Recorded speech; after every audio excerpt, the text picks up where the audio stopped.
Muito boa noite, colegas. Estamos aqui começando mais uma atividade da Associação de Psiquiatria do Rio Grande do Sul. Hoje uma atividade conjunta de dois departamentos, o Departamento de Psiquiatria Comunitária e o Departamento de Psiquiatria Clínica. E temos dois convidados aqui, a doutora Joana e o doutor Vitor. Vamos apresentá-los assim mais devidamente no começo das suas falas.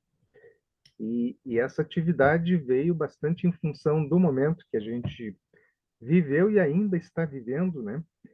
E ainda viverá, né? Porque nós sabemos que, ainda que a fase mais aguda dessa situação toda talvez já comece assim, né, a mudar, teremos efeitos de longo prazo, médio e longo prazo, né?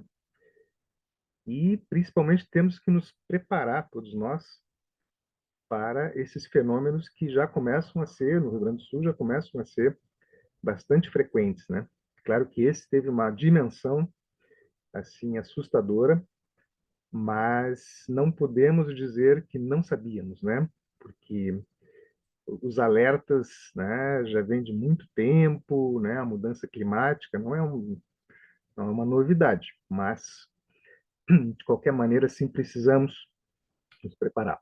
Então, a ideia hoje é começarmos assim com a fala da Joana. Vocês podem e devem, serão muito bem-vindos participando ali pelo chat, tá? O nosso esquema não abre o microfone, né, para os participantes, mas o chat vai estar aberto o tempo todo, vocês podem ir colocando seus comentários, suas dúvidas, questões, porque a gente pretende que tenhamos uma boa discussão com todos, tá? Porque esse é um assunto que nos toca muito diretamente, né? Afinal de contas, tem a ver com a nossa prática clínica, né? Então, certamente, vocês também têm experiências, também têm, podem contribuir com essa discussão conosco aqui, tá? Então, tá. Começamos pela doutora Joana Thyssen, que é psiquiatra, mestre em atenção psicossocial. A doutora Joana, vocês vão logo ver que ela é carioca, ela tem um sotaquezinho bem carioca. Não é carioca? Não, é assim, Joana. Gaúcha. Ou pelo menos, né? A vivência no Rio deixou ela com sotaque. Mas ela teve a formação em psiquiatria dela no Rio de Janeiro, mestrado pelo IPUB, no Instituto de Psiquiatria da UFRJ, e ela agora vem desempenhando o papel de consultora técnica do Departamento de Saúde Mental, Álcool e Outras Drogas do Ministério da Saúde. Então, Joana, contigo a palavra, por favor. Obrigada, professor Dinarte.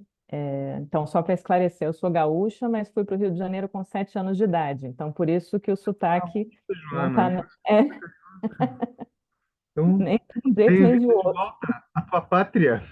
Pois é, pois é.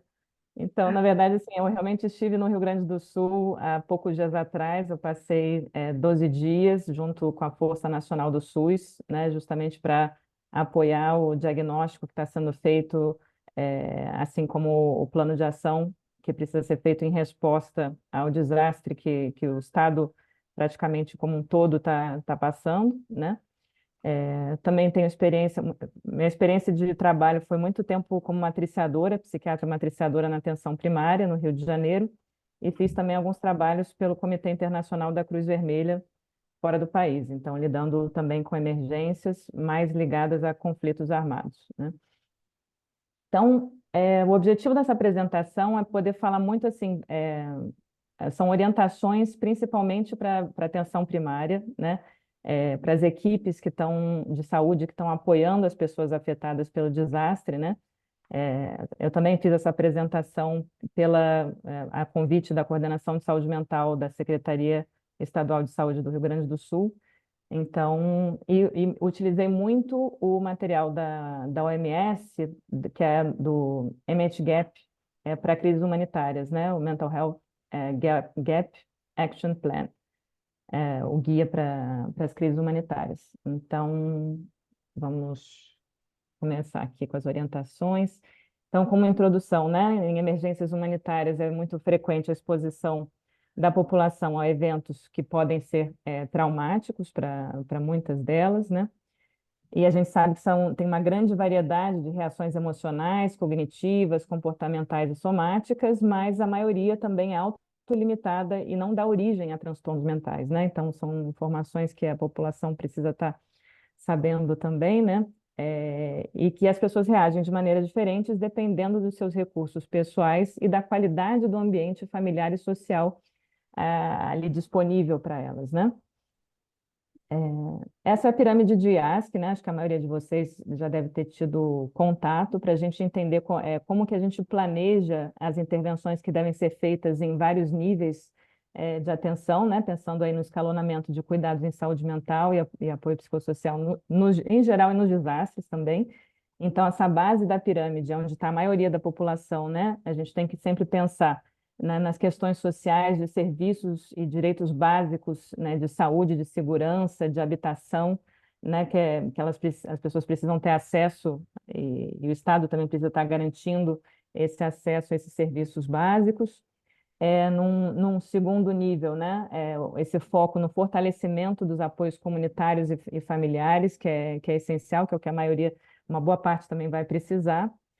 Num outro nível, para pessoas que já têm, e muitas vezes já tiveram também, antes do desastre, problemas de saúde mental, outros tipos de cuidado vão ser mais necessários, e aí um outro nível de especialização vai ser preciso, que a própria atenção primária pode prover, especialmente com o apoio das equipes EMULTI, que antes a gente trabalhava com as equipes do NASF, né, do Núcleo de Apoio à Saúde da Família. E o papel dos agentes comunitários nesse cuidado é muito importante, né? Porque eles que conhecem as famílias, as pessoas e conseguem fazer um monitoramento mais constante de como essas pessoas estão enfrentando essas situações.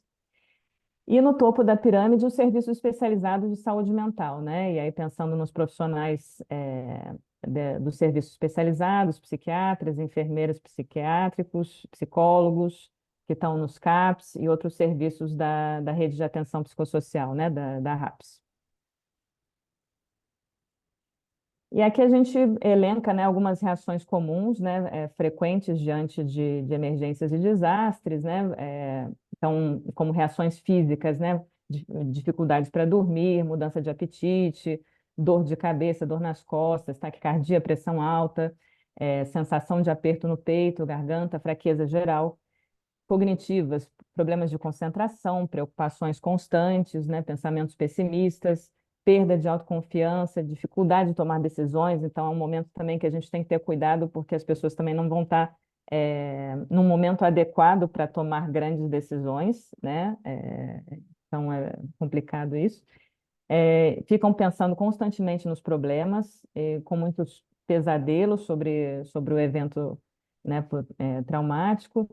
Comportamentais, né? A pessoa tem esses comportamentos evitativos, né? De falar ou pensar sobre o que aconteceu. Muitas podem apresentar um isolamento social, alguns comportamentos de risco também, e podem ficar mais agressivas, mais ativas ou menos ativas, podem fazer abuso de álcool e outras drogas e até automedicação com tranquilizantes, né? E as questões emocionais, né? Ansiedade, tristeza, raiva, insensibilidade emocional, medo, culpa, né? Muita culpa de devia ter feito aquilo, ou não devia ter feito aquilo, e aí se expôs ou expôs a família a mais risco. Isso é uma coisa que tende a agravar certos quadros, se não for bem abordada, né? Próximo, por favor.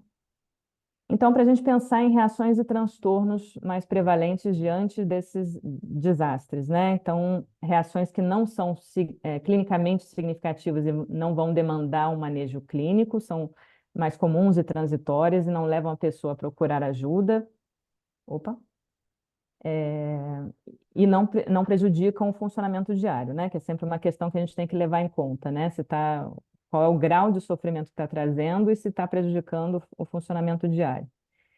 E aí entra a questão do estresse agudo, né? Então, alguns sintomas tem uma grande variedade de queixas psicológicas inespecíficas e queixas físicas sem explicação médica. Então, frequentemente essas pessoas vão procurar justamente atenção primária ou médicos generalistas, né, para tratar certas questões, quando na verdade estão ligadas a esse estresse agudo.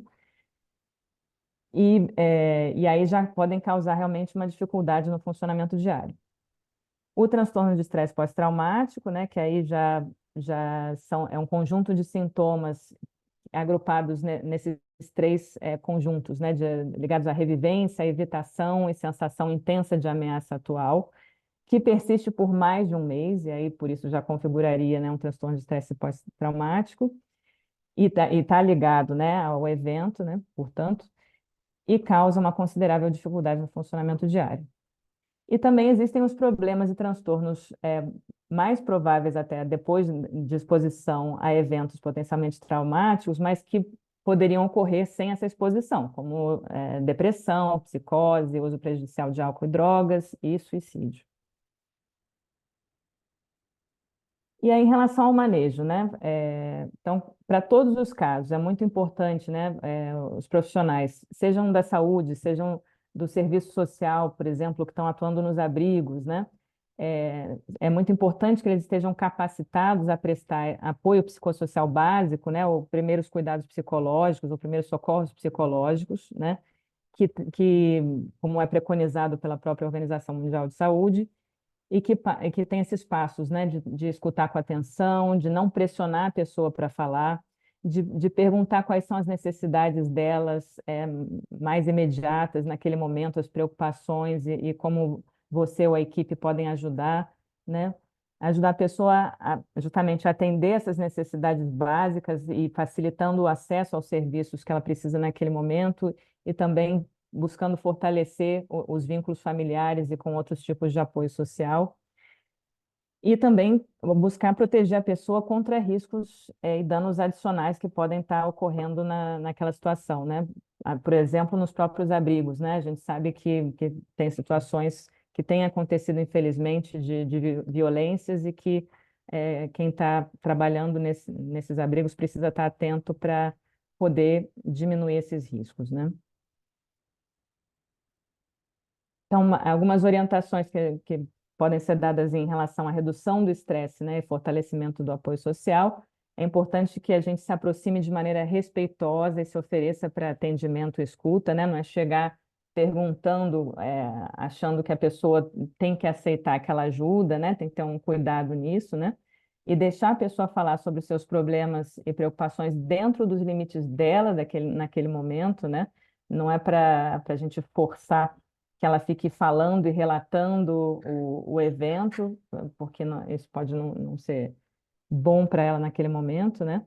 Tá atento a sinais de maus tratos ou negligência, que também podem estar acontecendo, principalmente envolvendo crianças, né? Ou pessoas com algum tipo de dificuldades. E fazer psicoeducação, né? Explicar que aquelas reações são reações normais diante de eventos anormais e que, na maioria das vezes, essas reações são transitórias. Uma possibilidade é usar técnicas de resolução de problemas, né, que é ligada à terapia cognitivo-comportamental. Quando não for possível eliminar ou reduzir os estressores, podem se identificar maneiras de lidar com eles. E é importante incentivar a pessoa a encontrar as próprias soluções, né? E não a gente trazer soluções prontas na medida do possível, porque isso também acaba sendo mais efetivo, né? Buscar sempre fortalecer o apoio social, mais uma vez, né? Ajudar a pessoa a identificar parentes, amigos e membros da comunidade de confiança que possam dar apoio naquele momento, que possam estar mais próximas dela, dando esse apoio.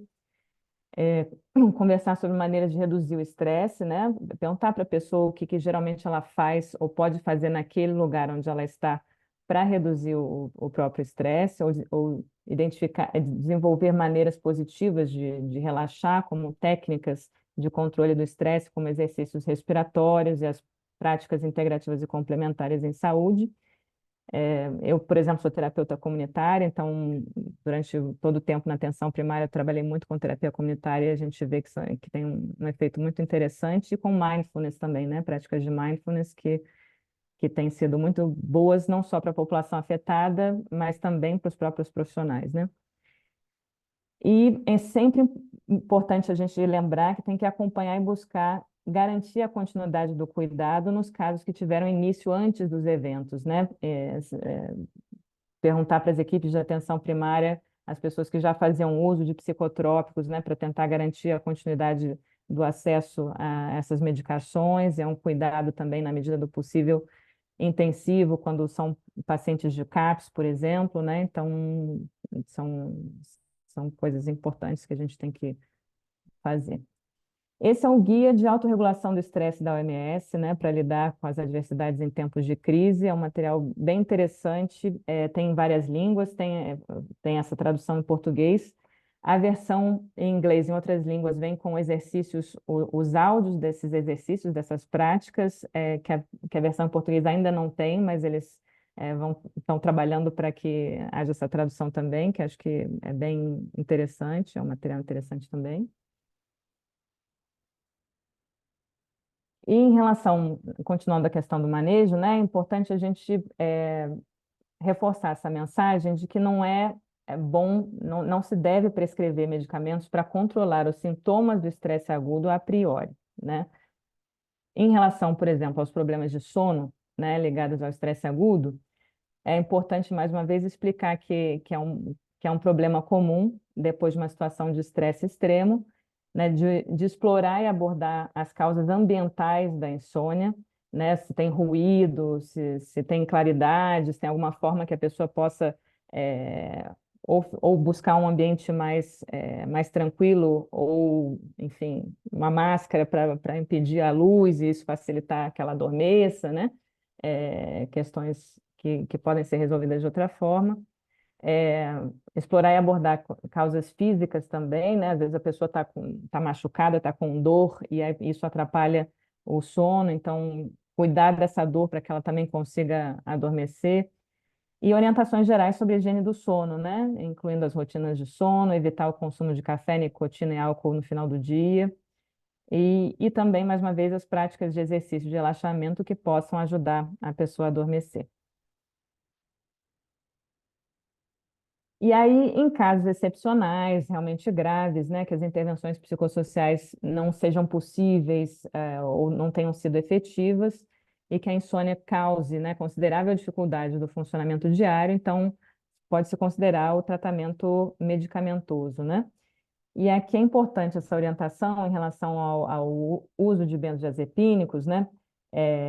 E sobretudo no estresse agudo e no transtorno de estresse pós-traumático, que deve ser evitado. Por quê, né? A gente tem visto que, além do risco de dependência, né, alguns estudos e revisões sistemáticas têm sugerido que eles devem ser considerados relativamente contraindicados para as pessoas com TEP ou trauma recente, devido aos efeitos colaterais e ainda um risco potencial de piorar os sintomas de TEP, né? Por exemplo, fiz essa consulta recente ao NICE Guidelines e eles colocam ali que para não oferecer tratamentos medicamentosos, incluindo benzodiazepínicos, para prevenir o TEP, que aí é uma outra questão também, que vários medicamentos já foram estudados com essa finalidade específica, né? E ainda não existem evidências robustas para se garantir algum tipo de medicação durante o período, né, do estresse agudo para prevenir o TEP, né? E aí, então, se necessário, né, uma opção seria a prescrição de um anti-histamínico, como a prometazina, por exemplo, por um período curto, né? É importante fazer esse monitoramento também, né, da pessoa que está enfrentando esse tipo de dificuldade para poder ir pensando em questões que sejam mais adequadas para ela, né, durante esse período, né? E sempre é importante conversar com a pessoa sobre os riscos do uso, né, de qualquer medicação hipnótica, né? Sobretudo assim, se a pessoa ainda está em risco, né? Se ela ficar com uma medicação que deixa ela mais sedada, qualquer questão que aconteça, né? Um deslizamento, alguma coisa súbita, uma situação de violência, e ela está com um nível de sedação que dificulte a reação dela, são questões também que a gente, né, como médicos, precisamos estar atentos para evitar que ela, de novo, se coloque em riscos adicionais, como a gente falou antes, né?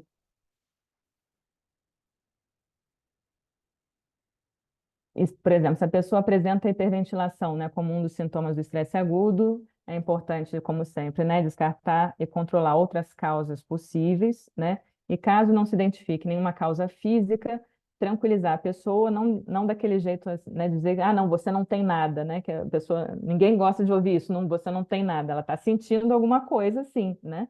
Então, tranquilizar e explicar, né, que aquela sensação é decorrente, né, do estresse e ajudar ela a voltar à respiração normal pela prática da respiração lenta, né, e mostrando com ela e podendo mostrar isso para ela e respirar, fazer essa respiração lenta juntos, né, é uma opção.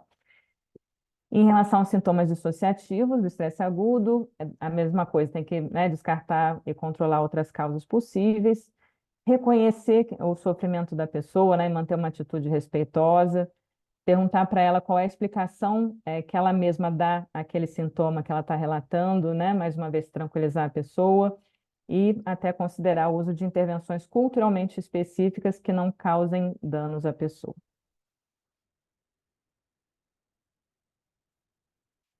Enurese noturna em crianças, né, que acaba sendo um sintoma frequente, né, do estresse agudo. Então, avaliar a história da enurese noturna, né, para ver se realmente começou depois do evento estressante, descartar e controlar mais uma vez outras causas orgânicas possíveis, né, e explicar para os pais que é uma reação comum e inofensiva em crianças que vivem uma situação de estresse, né, e que, obviamente, as crianças não devem ser castigadas por isso, né, e que, ao contrário, os cuidadores precisam dar esse apoio emocional e incentivar comportamentos que auxiliem a reduzir a reação e o estresse, né, por ir no banheiro antes de dormir, por exemplo, né, a gente lembra que casos que a gente, né, chegou a acompanhar, nesses contextos da Cruz Vermelha Internacional, dos pais ameaçarem, né? E dizer assim, ó, se continuar fazendo xixi na cama, o soldado vem atrás de você, né? Então, essas orientações parecem simples, mas assim, podem fazer muita diferença, né? Nesse cuidado com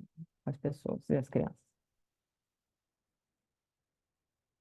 Compartilhamento do cuidado, né? Primeiro, se as pessoas com os quadros que a gente apresentou continuarem apresentando sintomas, né, entre 2 a 4 semanas, e não tiver melhora e até piora dos sintomas, né, é importante que elas sejam reavaliadas, né? Trabalhar sempre em equipe, né, discutir a abordagem, sobretudo dos casos mais complexos, é super importante.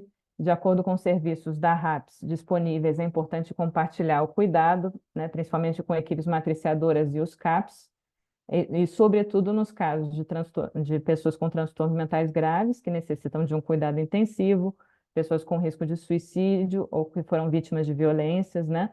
Quadros psicóticos agudos também, pessoas que estão colocando a si mesmas e aos outros em risco, intoxicação aguda ou abstinência de substância que não for possível de ser manejada naquele local, né? Então, são questões importantes para serem compartilhadas com a equipe, né? E se a avaliação inicial não foi feita pela equipe da atenção primária, que é responsável por aquelas pessoas, né? Por causa dos desastres, né? E alguma questão que tem impedido que isso acontecesse, é importante que o mais rápido possível essas equipes possam voltar a estar acompanhando essas pessoas e essas famílias, né? E aí é sempre importante a gente também pensar no cuidado de quem está cuidando, né? Dos trabalhadores, de novo, né? Da saúde, do serviço social. E essa orientação também é muito importante, que a gente estava trazendo antes, né? De compartilhar o cuidado das pessoas afetadas pelas emergências, porque para a pessoa também não se sentir sozinha nesse cuidado, isso acaba também gerando muitas vezes mais frustração, mais sentimento de impotência, né? Quando a gente divide, é muito mais tranquilo, né, de lidar com essas questões, pensando, né, nesse problema que é o estresse traumático secundário, né, das pessoas que ficam ali o dia inteiro ouvindo histórias muito graves, né, e traumáticas para as pessoas e que com isso podem também acabar sofrendo de uma forma significativa e também acabar precisando de serem cuidadas, né? Então, claro, sempre importante garantir o tempo de descanso, né? A gente sabe que muitos desses profissionais acabam não estando atentos o suficiente para essa questão, porque também se sentem culpados, querem continuar trabalhando e ajudando, porque sabe que tem gente precisando de ajuda, mas, de novo, quando a gente está em equipe, é importante entender que tem que ter esse rodízio, né, e garantir o tempo de descanso, né? E reservar tempo para fazer atividades, né, de relaxantes que produzam bem-estar, também tem que estar garantido, né, para esses profissionais. E aí são as referências.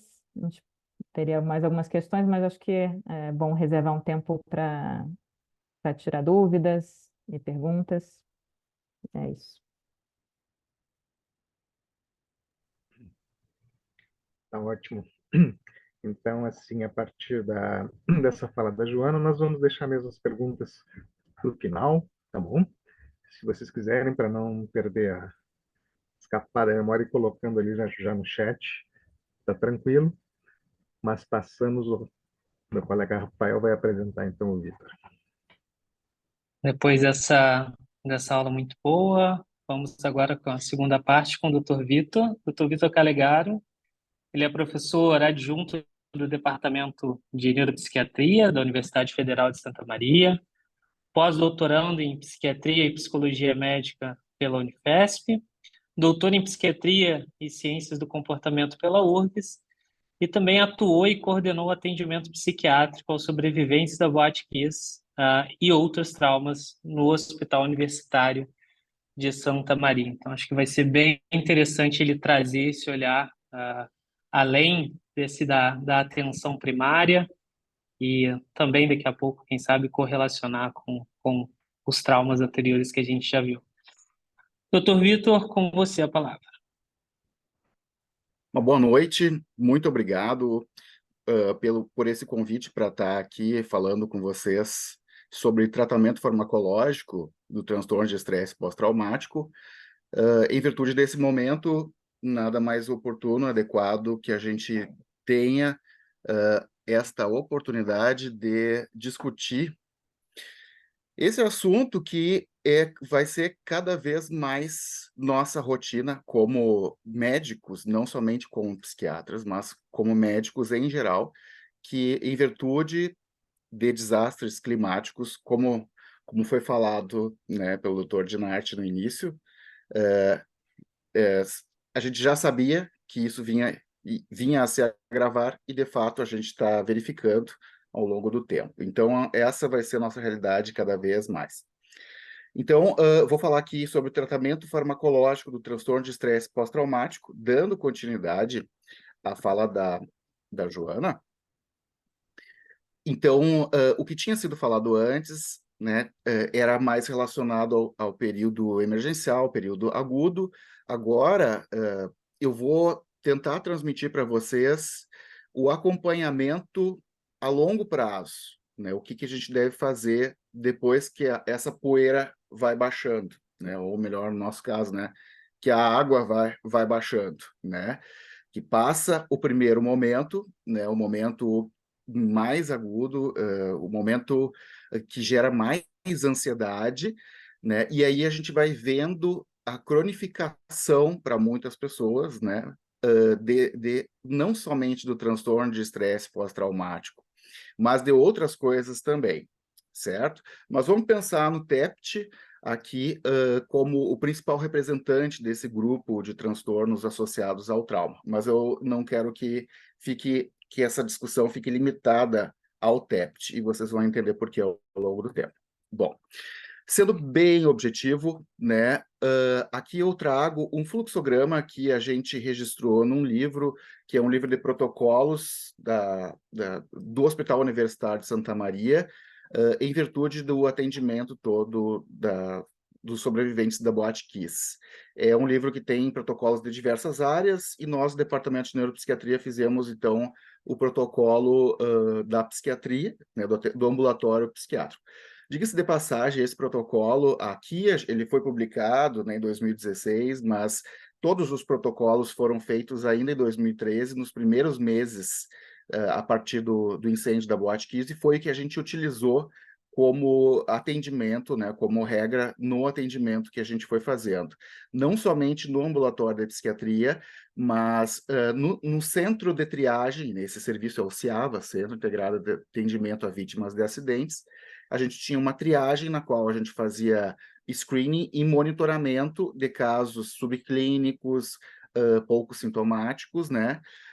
porque a gente precisa fazer o acompanhamento mesmo de quem, num primeiro momento, no primeiro mês, nos primeiros meses, não venha apresentar uma sintomatologia mais grave de TEPT, mas a gente sabe que o TEPT pode ir se agravando ao longo do tempo, de forma que o diagnóstico mesmo pode vir depois de 6 meses no TEPT tardio, né? Então, a gente utilizou isso. Então, assim, chega o paciente para nós, para um atendimento, seja no consultório, seja numa emergência no hospital, enfim, num posto de saúde, né? A primeira coisa, né, é a gente vai conversar, né, ver a queixa desse paciente, a gente precisa saber, claro, tomar conhecimento desse trauma, né? Nesse momento, não é necessário a gente investigar com tanto detalhe o evento traumático. Isso vai depender muito do setting que a gente está atuando. Aí é diferente se a gente está num consultório, né, seja público ou privado, mas iniciando um vínculo que vai ser duradouro. E se a pessoa tem essa necessidade de falar sobre o evento traumático, de escrever e tal, isso é uma coisa. Mas num setting de emergência, que às vezes tu vai ver aquele paciente por uma agudização e depois tu não vai acompanhar, não é necessário a gente coletar uma história tão detalhada sobre o que aconteceu.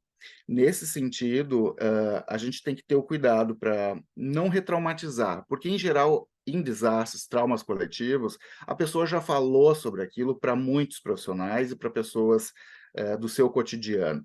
Então, aqui, a gente precisa ter uma ideia do que aconteceu, mas a gente precisa focar mais no agora na nossa avaliação, como esta pessoa está se sentindo no momento.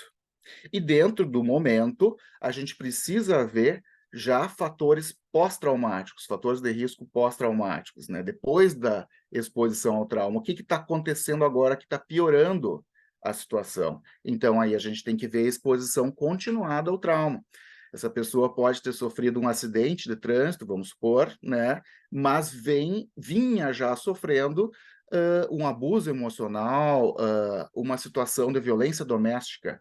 E aí a gente precisa avaliar ela individualmente e conversar com detalhes, né, para ver exposição continuada a tanto o trauma em questão quanto a outros traumas, no intuito da gente proteger, né, danos futuros. Outra coisa que a gente tem que ter em mente desde o início do atendimento é avaliar se há algum risco iminente de suicídio ou de heteroagressão, né? E se isso estiver acontecendo, a gente precisa conduzir esse paciente para uma emergência psiquiátrica, precisa considerar a possibilidade até de uma internação, né?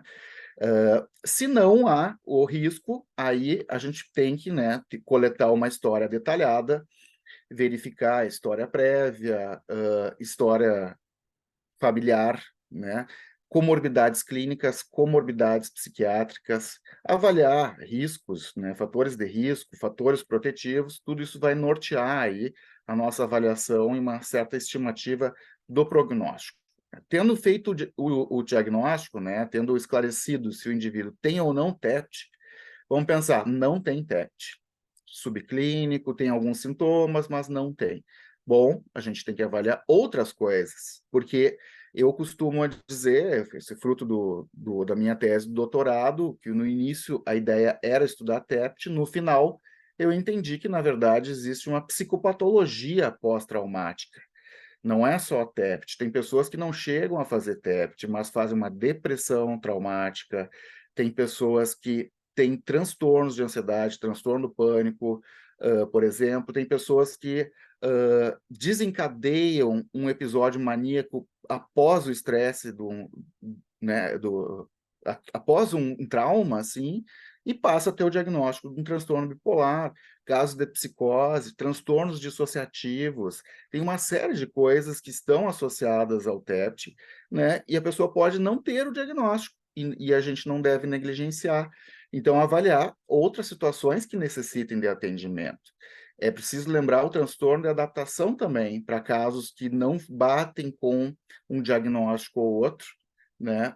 e que é algo muito comum, né, em virtude de um estresse grave, né, algo em geral mais transitório, mas que necessita de uma abordagem terapêutica. Bom, se sim, naturalmente, iniciar o tratamento ou encaminhar para o serviço adequado, né? Se não, aqui vem a história do monitoramento que eu falei para vocês, né? Aqui está sendo muito, aqui nesse fluxograma, aqui está colocado agendar reavaliação dentro de 3 a 6 meses. É melhor a gente agendar dentro de 1 a 3 meses uma reavaliação. O sujeito tem sintomas subclínicos, a gente vai fazer orientações, né, fazer uma psicoeducação do que é normal, o que não é normal que essa pessoa venha a sentir nesse curso, nessa trajetória após um trauma, né? Imagine a situação de um luto, por exemplo. O que é normal, o que não é esperado assim dentro de uma situação de luto, ainda mais traumático, né? E é bom que a gente faça uma reavaliação, né, periódica para acompanhar a evolução desse sujeito, certo?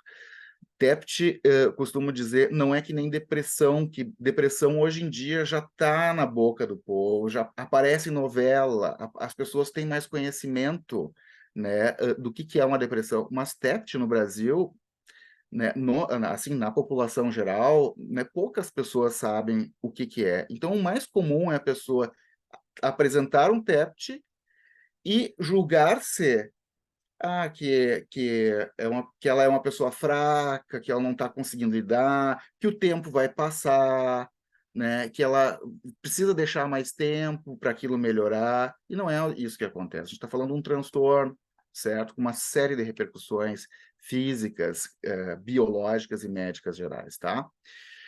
Então, por isso, tendo TEPT, a gente precisa avaliar as comorbidades psiquiátricas aqui também, certo? E iniciar o tratamento, que é um tripé de psicoeducação, psicoterapia e psicofarmacologia, que não é mandatória, certo? Apesar da nossa fala, né, a nossa atividade é sobre tratamento farmacológico, é preciso lembrar que a primeira linha do tratamento do TEPT é psicoterapia, tá? Mas não é qualquer psicoterapia. O que é a primeira linha é terapia cognitivo-comportamental focada no trauma, certo? Com as suas variantes, mas focada no trauma, e EMDR, certo? Outras formas de TCC, ou outras formas de terapia que não são focadas no trauma, já não entra mais aqui nisso que eu falei. Primeira linha é o que mais melhora. Não. Claro que toda terapia, né, tem o seu papel.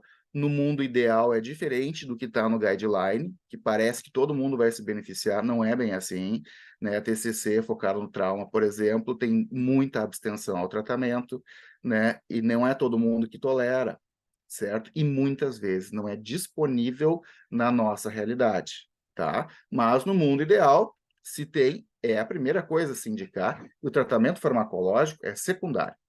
Agora aqui, o tratamento farmacológico é muito simples para eu falar para você. Só tem 3 coisas: sertralina, paroxetina e venlafaxina, ok? Essa venlafaxina aqui a gente pode aumentar um pouco, tá? 150, 225, pode ir até 300 miligramas como uma dose limite da venlafaxina XR, que é a que a gente tem, em geral, mais disponível. Esse dado que eu trago aqui é um dado atualizado do guideline do ano passado, do Veteran Affairs, do Departamento de Defesa dos Estados Unidos, né? Que é um guideline muito utilizado no mundo. Se vocês lerem outros guidelines, né, outras recomendações, pode ser que essa lista amplie um pouquinho mais, mas um pouquinho mais, não muito, tá? A fluoxetina estava no guideline anterior do Veteran Affairs, saiu nesse, por evidências, né, que não apresentam, né, benefício da fluoxetina. Então, não é certo, não é correto a gente dizer que o tratamento farmacológico do TEPT são antidepressivos. Não, por evidência, o que tem realmente evidência de que melhora todos os grupos de sintomas são esses 3.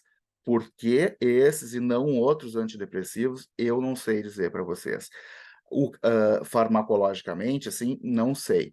O que eu sei é que os guidelines trazem na revisão do porquê das suas evidências. Em geral, não se tem tanto estudo para poder, né, dizer que é eficaz, comparando com esses 3 que a gente tem aqui, né?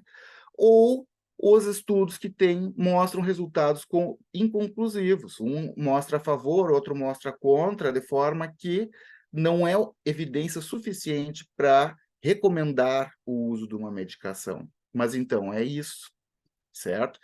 Outras possibilidades, pegando de guidelines anteriores, de outros momentos, a gente chegou a colocar esse material aqui, desse slide, num nosso protocolo do Hospital Universitário de Tratamento Farmacológico, né?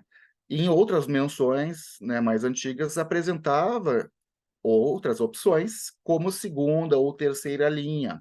E aqui, segunda e terceira linha, nesse sentido de que trazem alguma melhora, mas não tem melhora em todos os grupos de sintomas do transtorno de estresse pós-traumático, tá? Ou, por exemplo, no caso desse citalopram, que é isso, não há muito estudo, tem poucos estudos, e dos poucos que tem, isso não tem uma evidência conclusiva, né? Tem evidências, então, que são contraditórias, certo? Então, por isso está em alguns materiais como segunda e terceira linha. Mas aí, o que escolher, né? Vejam que, assim, pensando bem na nossa realidade, mundo real, nenhum desses tem no SUS, né? Desses que eu falei. Sertralina, no estado do Rio Grande do Sul, a gente pode conseguir por processo administrativo, que é mais comum é a fluoxetina, né? Mas sertralina, tudo bem, a gente consegue. Mas e se tenta a sertralina? Vai até dose máxima. Eu nem vou falar a questão dos tempos de tratamento, isso a gente pega emprestado de outros tratamentos, por exemplo, de depressão, né? Por usar na dose adequada, por tempo adequado, né? Indo até a maior dose tolerável, até por a gente poder concluir que não funciona, né? Se não tem, em termos de SUS, fica complicado. Então, a realidade é que a gente acaba tendo que utilizar outras opções disponíveis. Mas, assim, ó, o que a gente vai escolher? Aqui, primeiro, a gente tem que levar em consideração a gravidade dos sintomas. Isso não vai diferenciar muito a nossa escolha inicial entre esses 3 antidepressivos, mas muitas vezes a gente vai iniciar já um tratamento com uma associação com outro medicamento, com tratamento adjuvante, certo? Comorbidades, né? Lembrem que 80% das pessoas com TEPT têm comorbidade com outro transtorno.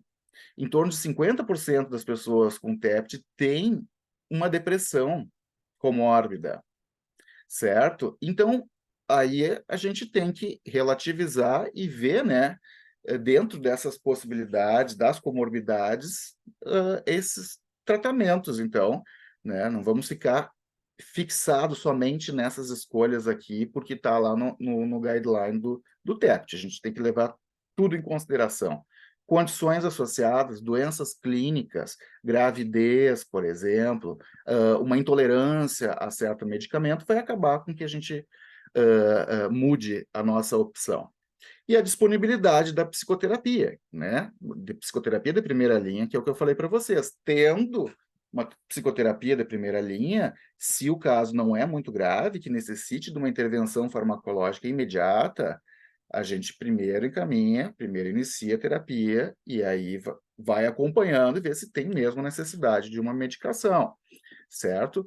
Mas, como eu falei para vocês, né, às vezes o paciente, isso está escrito em guideline, às vezes o paciente não quer fazer a terapia, aquela terapia, por exemplo, terapia de exposição, ele opta, não, eu não quero fazer, eu quero fazer psicanálise, por exemplo, certo? Outras terapias, terapia psicodinâmica, interpessoal, tem evidência de que é melhor do que nada, por exemplo, né? Não é tanto quanto uma terapia de primeira linha, certo? Mas é melhor que terapia de apoio, né? Enfim, tem alguma evidência de eficácia, mas não é primeira linha, tá? Mas a opção do paciente ou é a disponibilidade do serviço da realidade que a gente está, né? Se não tem disponível a terapia de primeira linha, dependendo dos sintomas, talvez a gente vá começar já um tratamento farmacológico junto com a psicoterapia. Se não vai ter uma regra, isso precisa ser julgado pelo clínico, e o que vai orientar muito isso é a gravidade e as comorbidades que estão acontecendo, tá? Tratamento adjuvante, o que que temos? Tratamento da insônia, tá? Isso é super importante. Tem uma linha de pesquisadores que investigam a questão do sono como um aspecto nuclear no TEPT, certo?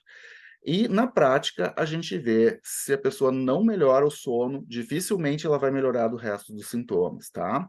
Então, é muito comum a insônia, a dificuldade para pegar no sono, ou acordar de madrugada, muitas vezes em reação de sobressalto, ou, mais raramente, a questão do acordar mais cedo que o habitual, né? Quando se trata de uma associação com depressão, né?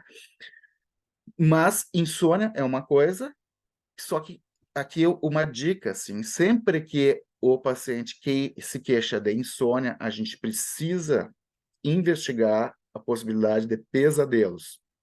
Pesadelos, claro que a gente tem que investigar porque faz parte de um dos sintomas super importantes do TEPT. Mas muitas vezes a pessoa não chega dizendo, eu tenho pesadelo 3 vezes por semana. Não. Muitas, por experiência, assim, muitas vezes a gente tem que ir atrás.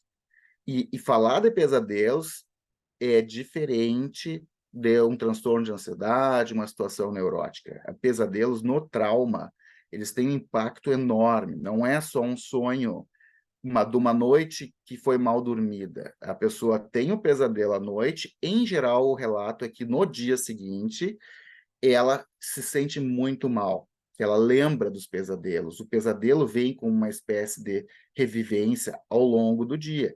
E aí a tal da insônia, muitas vezes, na verdade, é a ansiedade do sono, por causa do medo de ter pesadelos, certo? Então, aqui não adianta muito, se tem um pesadelo, né, a gente ficar dando um indutor do sono, tá? Já foi bem falado pela doutora Joana a questão dos benzodiazepínicos. Benzo é contraindicado no tratamento do TEPT.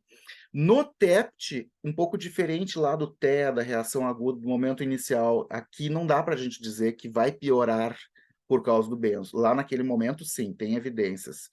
Mas aqui a preocupação muito maior é com o abuso, com a dependência. Então, se uma pessoa ansiosa, depressiva, faz um uso por conta de benzodiazepínico e toma 0,5 miligramas de Rivotril para tentar dormir, então deixa eu perguntar para o Rafael como é que eu estou de tempo, que eu não estou vendo o relógio aqui, Rafael. Temos mais uns 5 minutos, dá para a gente ir, 5 10. Tá.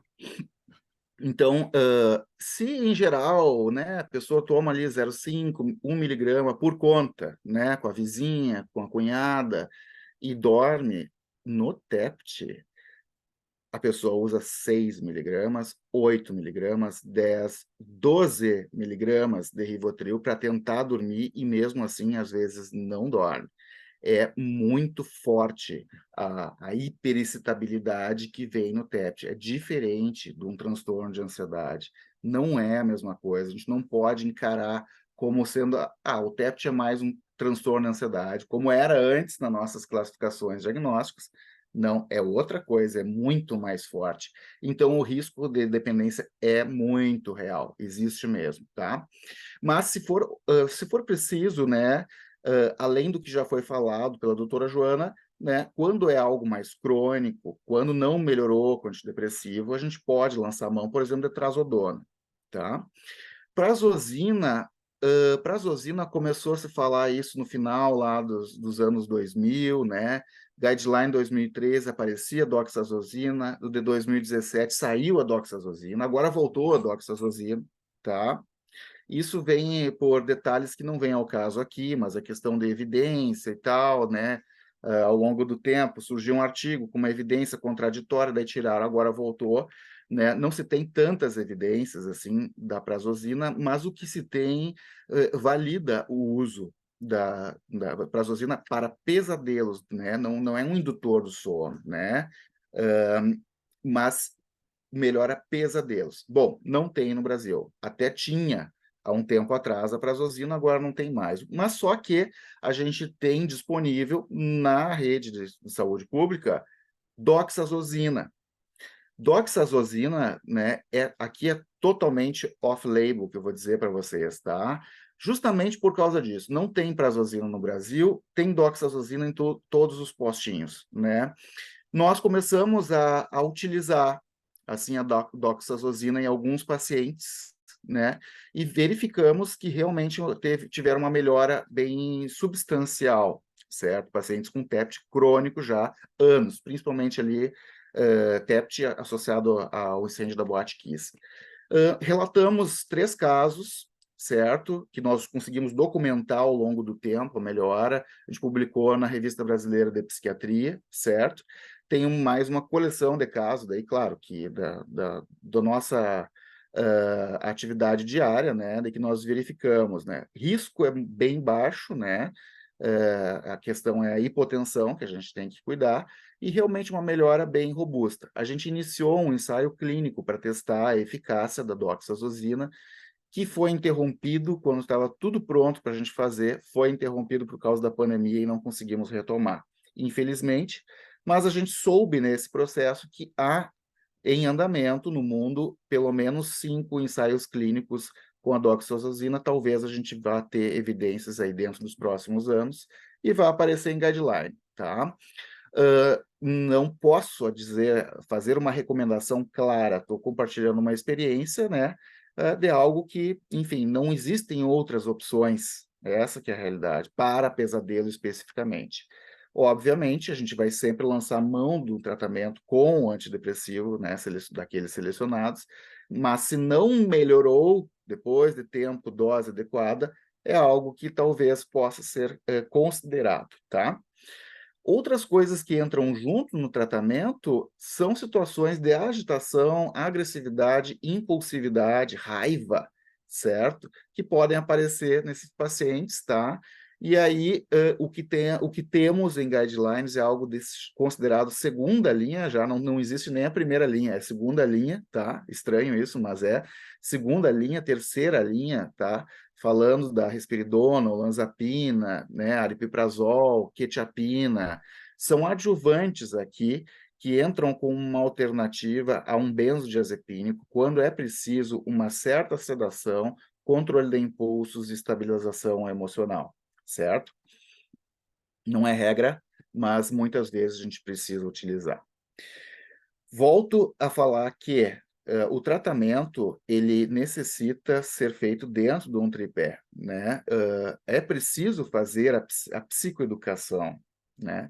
E, idealmente, fazer uma psicoterapia, né? A medicação tem um papel da qualidade de vida, né? Mas ela não resolve a questão, ameniza sintomas, mas não resolve.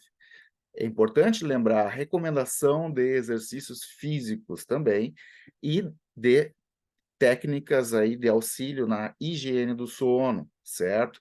São coisas muito simples e às vezes a gente esquece o valor que a palavra do médico tem na mente do paciente. A gente precisa dizer e não entrar numa coisa, não, mas é tão óbvio, né? Não, mas o óbvio precisa ser dito, certo? Bom, se tu não acha que é óbvio, bom, nós temos muitas evidências aqui de eficácia de exercícios físicos, tanto que entra como tratamento para depressão, né? No TEPT não tem, assim, no guideline, mas temos vários estudos que relacionam a questão do exercício físico com a redução do estado de estresse crônico e o aumento da tolerância ao estresse, certo? Então, finalizando aqui a minha fala, né? O trauma ele pode levar a diversos transtornos além do TEPT. Não é só TEPT, é toda uma psicopatologia pós-traumática, certo? E quando a gente fala de TEPT, a visão que nós temos hoje é de uma doença sistêmica, não é algo só da mente. Há um processo de cronificação do estresse com todas as suas repercussões biológicas, certo? Que cobram um custo muito alto da saúde ao longo do tempo, né? Levando uma série de comorbidades clínicas, por exemplo, diabetes, risco aumentado de infarto, de acidente vascular cerebral, né? E que precisam de um tratamento integral, certo? A base do tratamento é a psicoterapia, né? Mas como eu falei para vocês, mundo ideal é uma coisa, mundo real, às vezes a situação é tão grave que o máximo que o paciente consegue fazer é uma abordagem de apoio com o próprio psiquiatra, porque só de pensar ir num psicólogo para fazer uma terapia, isso já vem, já traz sintomas, né? Porque vai ter que falar, né? E a gente tem dentro dos núcleos de sintomas a evitação, né? E os sintomas fisiológicos quando a pessoa relembra, algo que é muito característico do TET, né? Então, assim, no mundo real, para os pacientes mais graves, né, é muitas vezes difícil fazer uma psicoterapia e a gente acaba tendo que se apoiar mesmo no tratamento farmacológico e de uma abordagem de apoio, certo?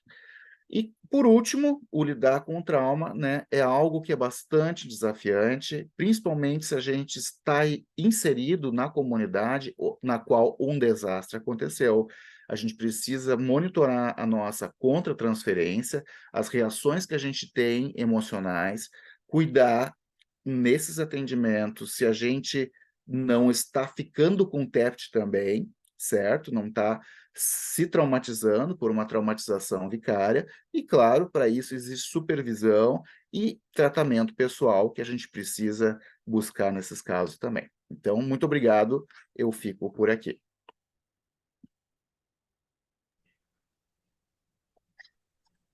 Show de bola.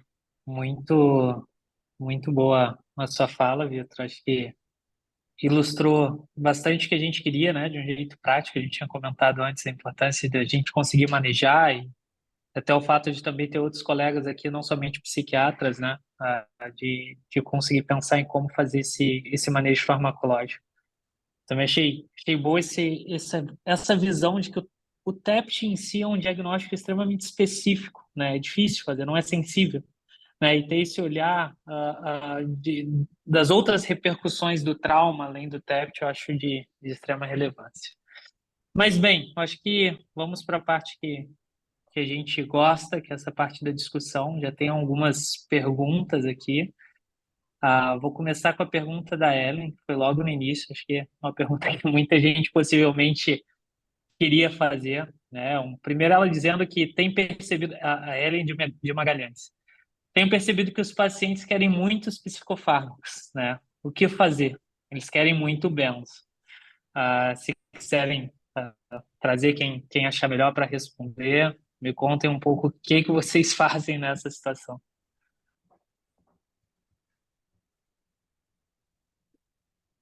Primeiras damas. Então, né, acho que, de novo, tem essa diferença de se são pessoas que já estavam fazendo uso, né, de um benzodiazepínico, ou outro psicofármaco, ou não, né? Porque aí também, por exemplo, todo o meu período de atenção primária, né, a gente trabalhava muito com o desmame dos benzodiazepínicos, por exemplo, né, que é uma grande questão para atenção primária, né? Muitos fazendo um uso crônico e não indicado de benzodiazepínicos, e é sempre um drama para o médico de família, né? E eles pedem isso, como é que a gente tira o benzo, né? Eu falei, bom, né, tem todo um processo aí de ir conversando e fazendo um processo gradativo, não pode ser uma coisa abrupta, né? Enfim, e de ir trabalhando isso com a pessoa, né? Claro, aquela questão sempre psicoeducação, de colocar os riscos, né? Pensar outras formas de ajudar a pessoa a adormecer ou a ficar mais tranquila, né? Como a gente conversou antes. Então, não é um processo fácil. Geralmente é uma das grandes questões assim que os médicos de família pedem o apoio do matriciador, né? De como justamente fazer essa redução ou a própria retirada do benzodiazepínico, né? E é isso, né? As pessoas buscam realmente a solução mágica, né? A pílula mágica e mais rápida, me dá um comprimido e pronto, né? Dá um certo trabalho a mais a gente pensar nas outras técnicas, nas técnicas de relaxamento e a pessoa tem que estar mais ativa nesse processo, né? Então, realmente isso acaba sendo mais difícil, mas na medida em que a pessoa vê que você está ali, né, querendo o melhor para ela, né, com um vínculo, né, com uma relação de mais tempo, isso facilita também o processo, né? Da pessoa confiar no que você, como médico, tá ali orientando, né?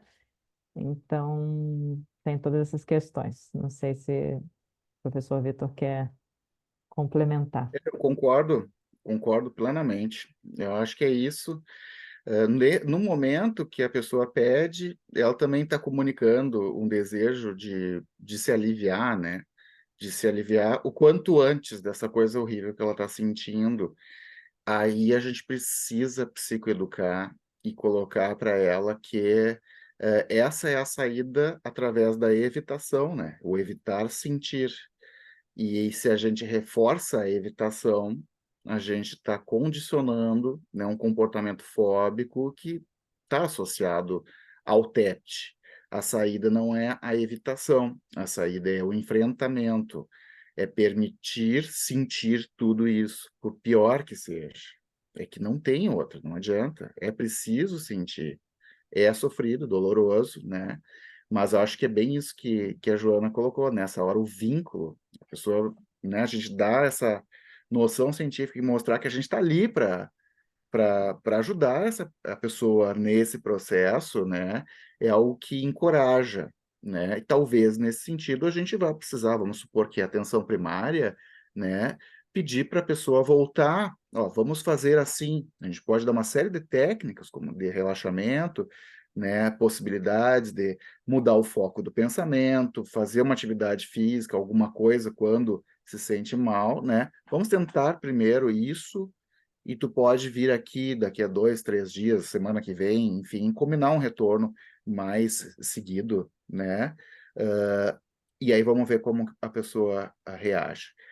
Vai ter situação, né? Se isso é possível, se dá para ter essa conversa e a pessoa topa, acho que vai tudo bem, né? Mas claro que, por outro lado, se a pessoa não topa, talvez seja melhor a gente utilizar algo assim, por mais que a gente não queira, mas um medicamento que a gente está prescrevendo mais brando, porque de repente a pessoa sai e vai conseguir com a vizinha um benzodiazepínico, o que pode ser pior, né? Pode ser um antihistamínico, alguma coisa assim, né? Como foi falado. Então a gente vai ter que ter um jogo de cintura nessa hora, né? E ver com cada pessoa a melhor maneira, né? E tentar de uma maneira criativa buscar uma solução junto com a pessoa. Até para complementar, uma pergunta que eu gosto, né, que é muito feita nessas situações, é assim, mas o que está tirando o teu sono? Né? Porque aí é uma forma também de começar ou continuar conversando sobre os problemas que aquela pessoa está enfrentando e aí também lidar com isso de uma outra forma que não só pensando na medicação, né? Mas sim de trabalhando com as técnicas de resolução de problemas que eu mencionei, né? E outras abordagens para poder ir pensando junto, né, com a pessoa como, né, de novo, se não é possível resolver, como lidar melhor com esses problemas que ela está enfrentando, né? Perfeito, né? Isso entra dentro dos primeiros cuidados psicológicos, né? A gente pensar junto com a outra pessoa, porque a pessoa está com a sua capacidade de pensar e buscar soluções prejudicada, e a gente meio que empresta o nosso ego, né? E ajuda a buscar soluções com ela, mas não fica só nos primeiros cuidados, não, né? Às vezes, esse é um papel nosso, médico mesmo, ao longo do tempo, porque é bem isso. Às vezes, o que está tirando o sono não é nem a questão do trauma em si, mas o que ficou depois, eu tenho que reorganizar a vida, e como é que faz financeiramente isso e aquilo, né? E que a gente pode, junto, né, com o paciente, tentar buscar alternativas, né? A gente sempre, claro, em geral, a gente busca uma neutralidade nos atendimentos, mas há algumas situações que são situações desorganizadoras, que a gente sai do papel de neutralidade. Às vezes o mais terapêutico é justamente dizer, bom, aconselho tu falar com o gerente do banco e discutir a tua questão financeira, certo?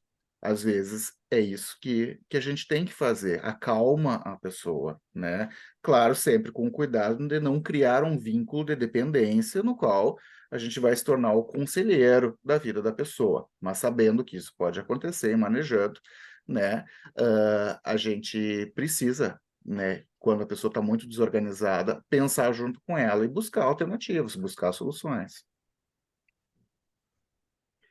Pois então, nosso colega Elson, aqui, médico de família, que tem bastante experiência na formação também dos médicos de família, ele coloca duas questões relacionadas à formação. Em que medida podemos incorporar esses elementos na formação médica geral e como melhorar o manejo do TEPT pelos médicos da APS, né? Porque a gente, de fato, precisa, né? A gente está fazendo uma atividade aqui meio extracurricular, mas talvez os currículos médicos e da pós-graduação também vão precisar se, né, pensar melhor nisso, né? O que que vocês acham?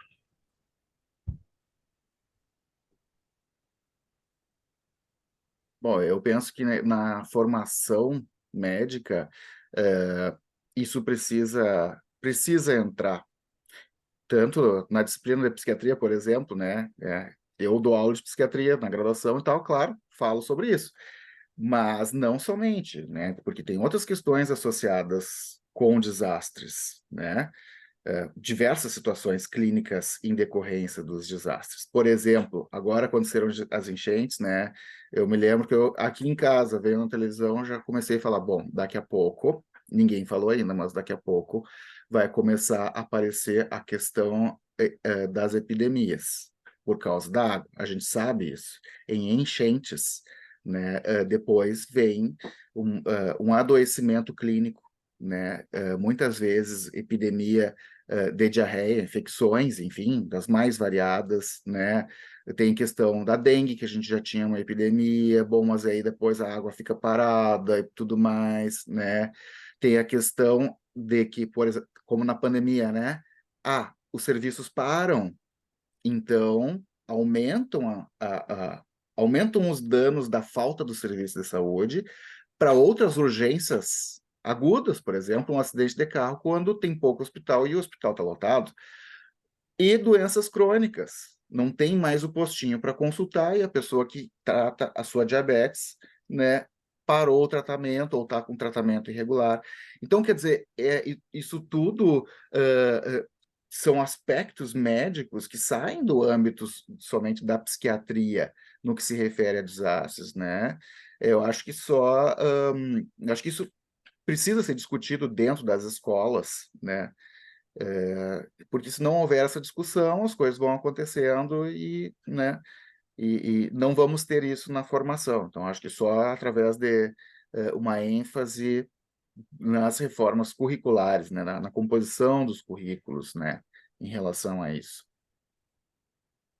Sim, complementando, né, o que você está trazendo, Vitor, tem também várias formações, capacitações também que estão sendo planejadas, né, pelo próprio Ministério da Saúde, já tem cartilhas que já saíram pelo COI, né, já estão circulando aí nos grupos de WhatsApp, são fáceis de acessar também, e vídeos, né, com vídeos curtos de 15 a 20 minutos sobre como responder a situações, né, de emergência, desastre, então, tão interessantes, as próprias lives, né, como a gente está fazendo aqui agora, que vão ajudando nessa formação, né, dos profissionais. E lembrando também que já foi dito aqui, né, TEPT é uma questão muito específica, né, vários anos na atenção primária, trabalhando em várias comunidades do Rio de Janeiro, né, pessoas que passam, pensando até nas questões mais crônicas, né, TEPT complexo, né, que aí é outra discussão, então pessoas que foram traumatizadas ao longo da vida inteira, né,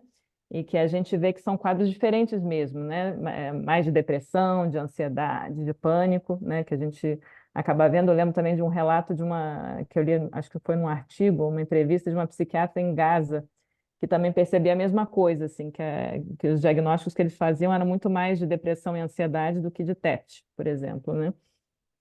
Então, reforçando aí a necessidade realmente, né, dessas formações e de uma forma mais ampla também, né, entendendo que tem outros transtornos também que vão que as equipes vão precisar manejar né, entre as abordagens medicamentosas e não medicamentosas também, então, com certeza, né? Uma tarefa aí para gente.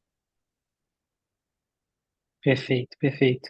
Agora, indo mais para um lado da psicofarmacologia, nosso colega Raquel Neri mandou aqui. Gostaria de saber um pouco mais sobre o uso do topiramato nas primeiras fases do trauma e também, se possível, falar sobre o uso do corticoide nessa primeira fase. Não sei se algum de vocês quer trazer um pouco mais detalhado a respeito dessas duas medicações.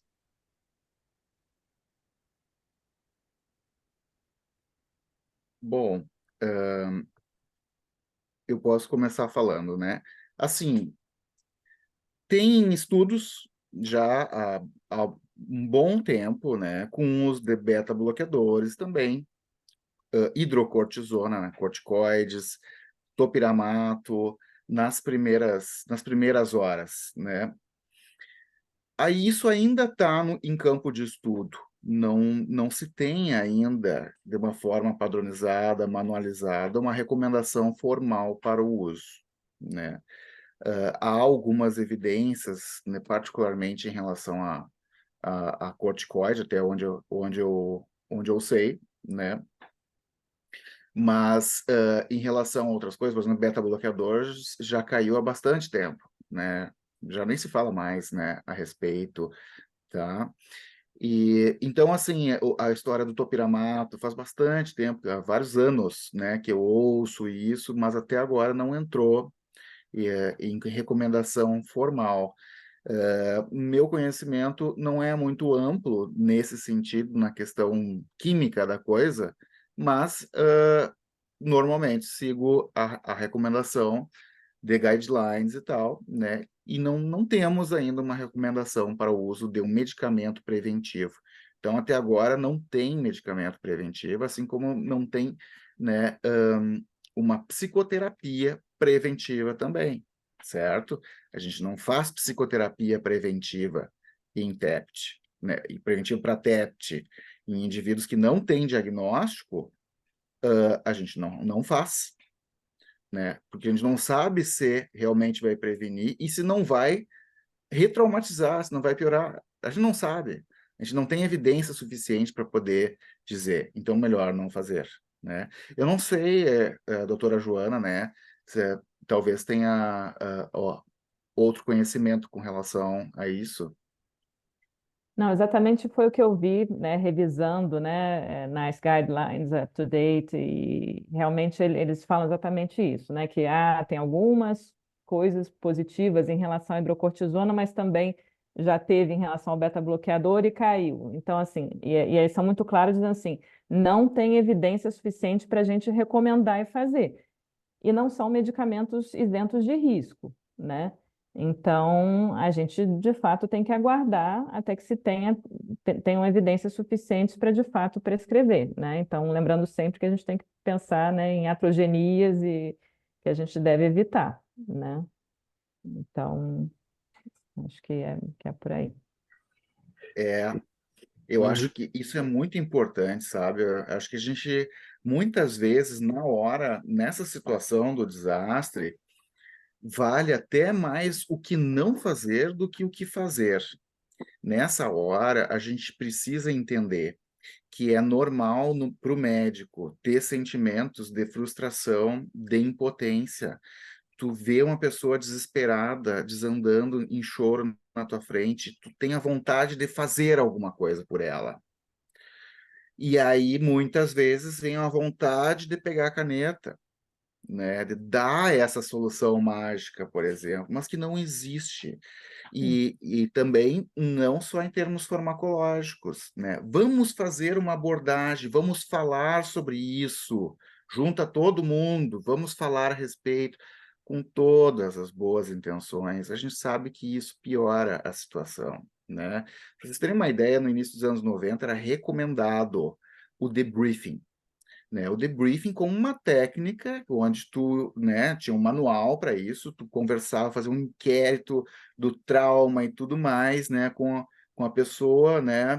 Uh, enfim, e depois não era bem uma terapia, tu via ela uma vez e fazia isso, né? Meio que naquela ideia. A gente precisa falar a respeito, vamos falar, né? Ventilar o pensamento, bota tudo para fora, e no final das contas, já no final ali dos anos 90, início dos anos 2000, já passou a ser formalmente contraindicado por causa de evidências de que piora, né? Não para todo mundo, mas para muitos piora a situação, né? Então acaba sendo iatrogênico.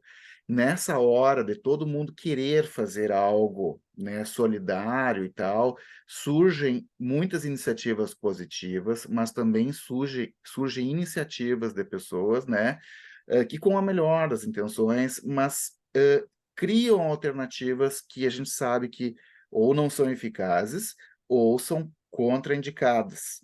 Isso também acontece, certo? Em algum lugar a gente vai ver alguém dizendo, alguém propondo um grupo para a gente conversar, né, sobre o trauma dos desastres, assim. Isso não é indicado, né? A história do vamos falar a respeito tem lugar, tem hora e tem pessoa para a gente conversar a respeito, né? Mas ficar falando a respeito não previne.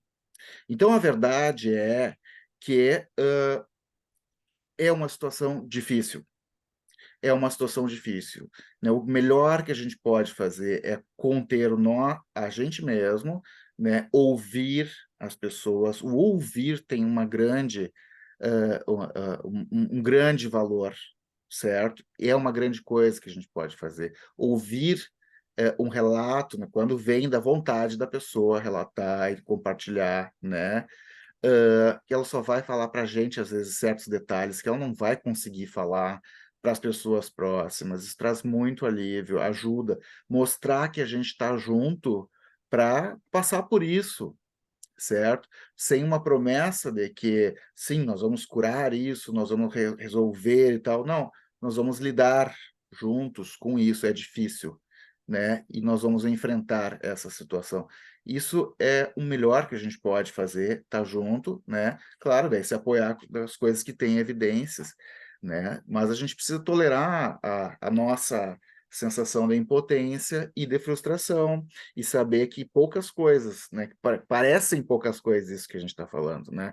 Na verdade, são grandes coisas, têm um grande valor, certo? E realmente mudam histórias, assim. Só para reforçar, né, Vitor, que você está trazendo, a gente tem que ter muito cuidado para não medicar a nossa ansiedade em cuidar daquela pessoa, em ajudar aquela pessoa, né? Então, e eu também lembrei de uma situação, de uma conversa que eu tive com uma médica voluntária que estava atendendo nos abrigos em Canoas, e aí ela falava assim: eu escuto as pessoas, eu abraço elas, mas eu não sei o que falar, né?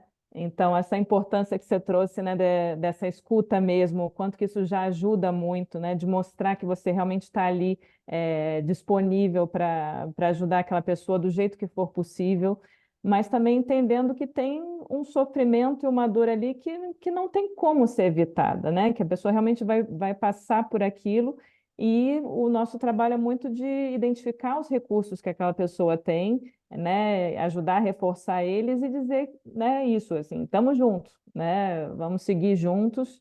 Você vai ter esse apoio, né, o apoio da sua família, dos seus amigos, da sua comunidade, o apoio dos profissionais que vão seguir te acompanhando, né, que é o que torna possível, né, passar por essas situações, né? Eu vi ali no chat uma questão do Henrique, que tinha a ver com beta-bloqueadores. Se o Henrique não se sentiu contemplado já na resposta, né, da Joana e do Vitor, pode refazer aí a questão dele, mas me parece que talvez tenha sido, né? E o José tinha perguntado algo sobre evidência do uso de melatonina com higiene do sono.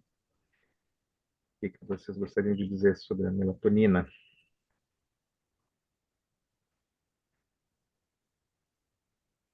Olha, na questão, assim, em termos de TEPT, não tem nenhuma indicação a respeito, né? Hum. Mas o que sabemos de uma maneira geral com relação ao sono, né? Que pode trazer algum benefício. O bom é que não é nem considerado um medicamento em si, né? É um neurohormônio. Mas eu me lembro nessa hora da professora Maria Paz, né? Que é psiquiatra que trabalha justamente com essa parte do sono. É um neurohormônio, gente, não é bem assim. Não é um mero suplemento, não, isso mexe também. Então, assim, a gente vê melatoninas de diversas qualidades, né? De forma que se a gente vai ler no artigo lá, a recomendação lá, 1 micrograma e tal, né?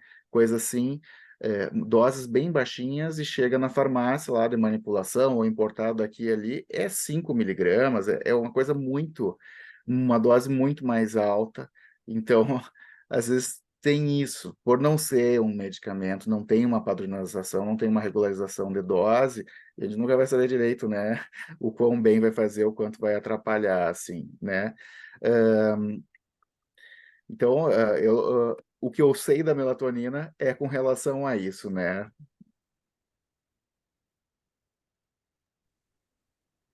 Perfeito, perfeito. Tem uma pergunta minha agora que eu acho que cabe fazer também. É mais até um relato de vocês, por vocês já terem tiveram experiências em outras situações traumáticas, né? Eu acho que a gente aprende muito com o erro e a gente está falando aqui muito sobre o que não fazer também. Queria ouvir tanto do Dr. Vitor, principalmente em relação às questões ali da Boate Kiss e também da doutora Joana a respeito de outras situações semelhantes que ela já pode ter vivenciado. O que vocês viram que foi feito de errado nesses momentos para a gente não repetir agora? Né? O que vocês veem que aconteceu e que não foi legal, que depois repensaram como foi isso e que talvez a gente possa pensar em não fazer nesse momento que a gente está vivendo?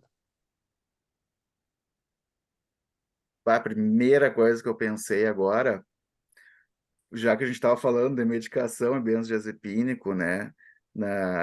Naquele primeiro dia já da Boate Kiss, já tinha acabado os estoques de benzodiazepínico nas farmácias, né? Foi feita muita doação de medicamento, né? Tinha o centro de atendimento lá, né? Aqui no município, enfim, né? Que estavam os corpos lá e que as pessoas circulavam para identificação dos corpos e tinha um atendimento que acontecia lá, emergencial, para quem precisasse. Então lá se organizou. Eu me lembro de chegar lá, já tinham pilhas de medicamentos, né? E levados por profissionais, nós levamos também, nós não tínhamos esse conhecimento na época, né? Não sabíamos detalhes, a gente foi aprendendo com o tempo, né? Mas a comunidade, muita gente da comunidade, né? Doaram, assim, os medicamentos tinham sobrando em casa, doaram, né? Então a primeira coisa é esse monte de medicação, assim, né? Que apareceu lá. Uma outra coisa que eu acho que pode ser melhorada, né, é dentro da gestão.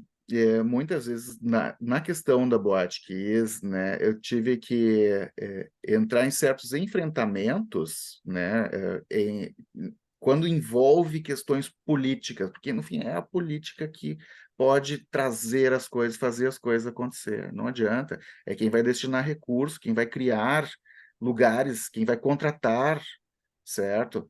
Então, a gente tentou batalhar para conseguir medicamento, isso e aquilo, tudo mais, e muitas vezes me deparei com a situação de praticamente ter que explicar que transtorno de estresse pós-traumático existe, né, com assim, uma resistência quase como se fosse uma invenção dos psiquiatras, sabe? Estou dando uma leitura para vocês, mas a sensação era mais ou menos essa. Não, não, não é isso, não tem que usar remédio, não, não. A maioria das pessoas melhora e tal.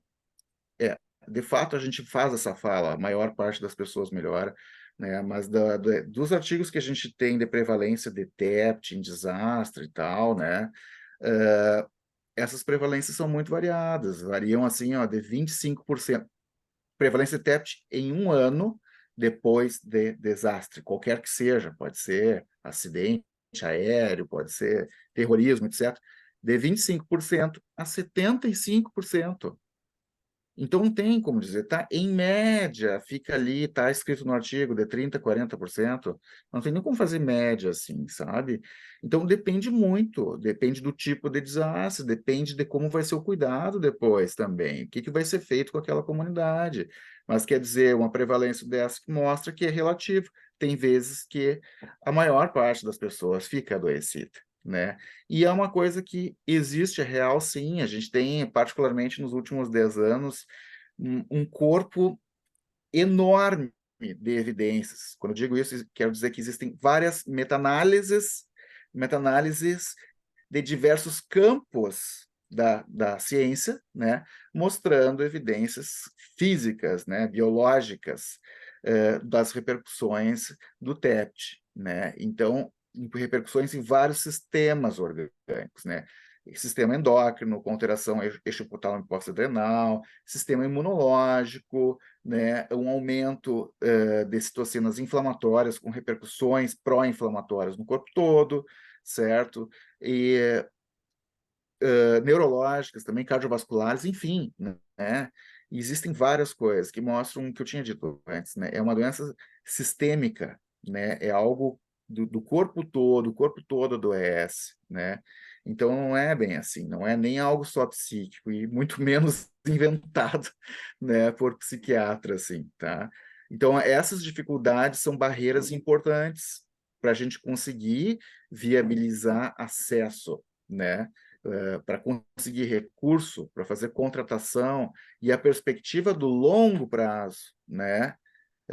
Que muitas pessoas vão precisar desse atendimento por muito tempo. Ou seja, é preciso ter contratação, não dá para a gente contar só com voluntário. Voluntário vem e depois precisa sair. Mas e quem fica para atender nos próximos 5 anos? Quem vai ficar atendendo essa demanda toda agora dos desastres, por exemplo? Se não tiver uma contratação, um número expressivo de profissionais, numa área que já é carente, já somos carentes em profissionais no Sistema Único de Saúde, da saúde mental, né? Senão, a gente vai lidar com as consequências da falta do tratamento, com mais aposentadoria precoce, afastamento do trabalho, certo? Aumento das comorbidades clínicas, com mais gasto em saúde por diabetes, por pressão alta, por isso, por aquilo, né? De coisas que a gente não está fazendo daí uma prevenção secundária e terciária, né? A partir de algo que já aconteceu. Então, acho que esses são erros, assim, não é só aqui, né? Isso acontece em vários lugares, não só no nosso país, mas é algo que eu acho que pode ser melhorado.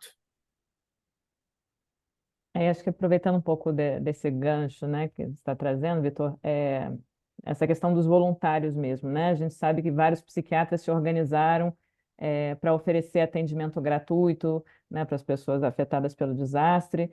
Então, o que eu queria chamar a atenção, assim, de que isso é claro que o trabalho dos voluntários é bem-vindo, mas é muito importante que esteja coordenado com o sistema público de saúde, né? Porque como vocês estão falando, né? Quando esses psiquiatras não estiverem mais disponíveis, porque a gente sabe que os voluntários não vão estar ali por vários meses ou até anos, né? Que essa passagem possa ser feita de uma forma cuidadosa e bem feita, né? Com os serviços ligados ao SUS, quando é o caso, né? Enfim, acho que é importante tentar coordenar isso com os municípios, de alguma maneira, para que também tenha esse cuidado com essa continuidade desse cuidado, né?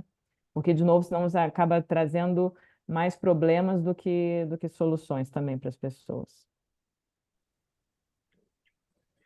Então, pessoal, para a gente não se estender demais, temos aqui uma última questão da Márcia, que ela pergunta o que vocês acham da abordagem para TEPT com EMDR.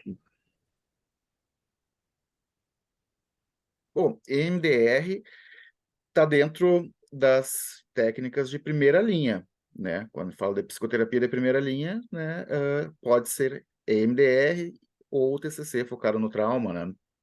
Então, realmente, temos evidências suficientes, né, de eficácia para recomendação a favor, né? E a favor em detrimento de outras terapias, inclusive, né?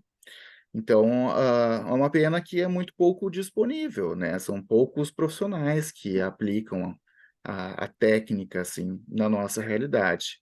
Mas podendo, né, contar com essa técnica e o paciente estando de acordo, né, topando, né, aderindo à técnica, sim, é muito uma solução bem promissora, assim.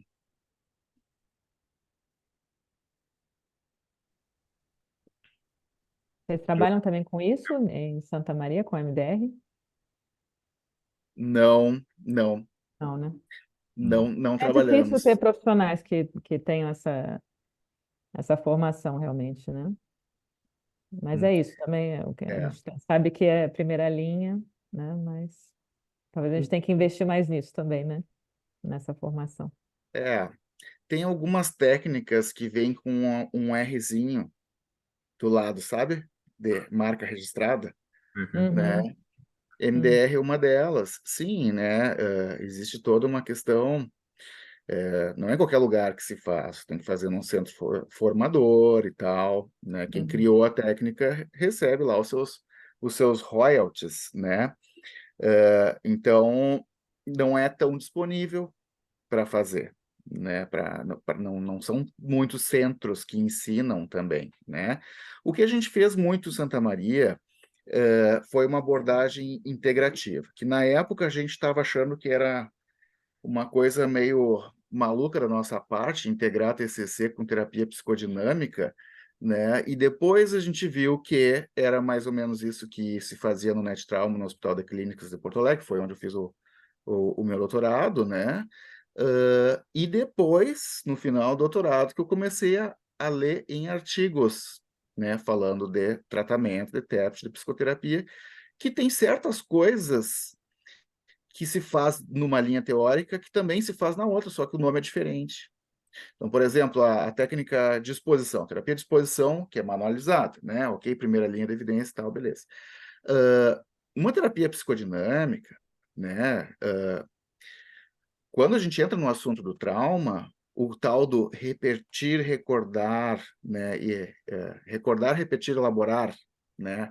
É, essa frase ali do Freud é uma exposição que vai acontecendo, só que não tem esse nome, né? Mas acaba sendo sistematicamente quando entra nesse assunto, né? Várias vezes a pessoa entra e relata e relata e relata, né?